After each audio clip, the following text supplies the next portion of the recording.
Of wrestling resembles two steaks being shaken in a Tupperware box, there's a lot of physical and verbal precision required to pull off those special moments that last for generations. Sometimes that happens, sometimes not so much, no, and wrestlers fall foul of a move leaving them embarrassed or injured or both. I'm Adam from WhatCulture.com and these are the top 10 worst botches in WWE history. Sin Cara, the one-man walking botchamania, defined his career by making an ass of himself in public. He proved that he didn't need opponents, at one point almost managing to pin himself by botching a backflip whilst alone in the ring. But the bad icing on the bad cake was when the faceless one broke his finger botching a suicide dive against Alberto Del Rio in 2013. What made the botch so bad was how he reacted to it, waving the referee over and calling off the match. Most wrestlers pride themselves on soldiering on with detached retinas or busted shoulders. Broken fingers are no joke, but calling off the match halfway through made this one of the worst botches of all time. Number 9. Papa Shango misses his cue. Oh, Papa Shango, you so racist. The Voodoo Priest was pushed hard after debuting, being booked to interfere in the main event of WrestleMania 8.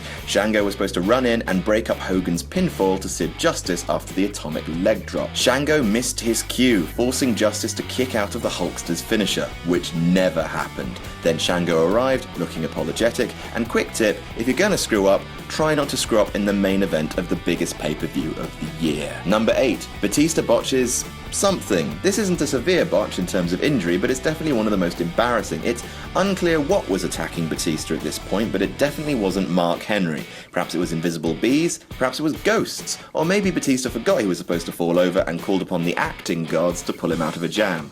Smooth. You tricked them, Batista. You're a clever little friend. Number 7. Randy Orton gives it another go. Speaking of Evolution members, back in 2004, Rob Van Dam and Chris Jericho faced Randy Orton, Ric Flair, and Batista on Raw. Y2J had Batista in the walls of Jericho, and the Viper, then going through his legend killer phase that we all go through, thought, I do the RKO, yeah! And then he overshoots and falls on his ass. Oh well, thought Randy, in for a penny, in for a pound, take two, and hits the RKO properly this time. Don't worry, Randy, no one saw. No one in the whole world saw. Number 6. Psycho Sid gives it another go. Sid Vicious, aka Sid Justice, aka Psycho Sid, always had problems talking. The words would leave his brain fine, but then they'd stop off for a few beers on the way to his mouth. A few would turn into a lot, and then the words would die of alcohol poisoning, and that's a Sid promo.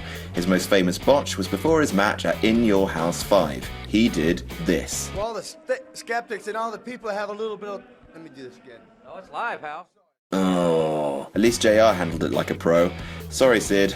Sorry, pal. Number 5. The worst chokeslam of all time. Hulk Hogan is older than the building I'm recording this in. He's older than pretty much all the computers. This was a cold reminder of his age. He was battling The Undertaker at Judgment Day 2002 for the Undisputed Championship, and the dead man went for a chokeslam. Either Hogan's ability to jump is diminished with age, or gravity is not a Hulkamaniac, because he managed to get a whole inch off the ground before Undertaker lowered him gently to the floor. But honestly, bless the dead man for attempting a cover after that.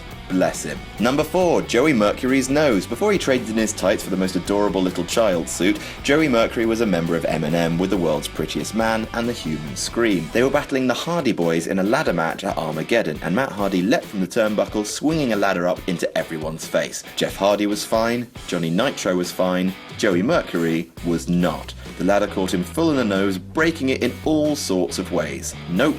Nope, nope, nope. Number 3. Triple H near breaks a man's neck. Not even the King of Kings is immune from a botch. Well, to be fair, Trips wasn't the one botching here, but it's fun to blame him for things, so here we go. He's wrestling Marty Garner on an episode of Superstars. Hunter goes for a pedigree, Garner thinks he's going for an underhook suplex and leaps way too high so that when Triple H drives him down, it's right on his melon. It gave Garner severe neck problems and he sued the WWE. The other guy in the match though?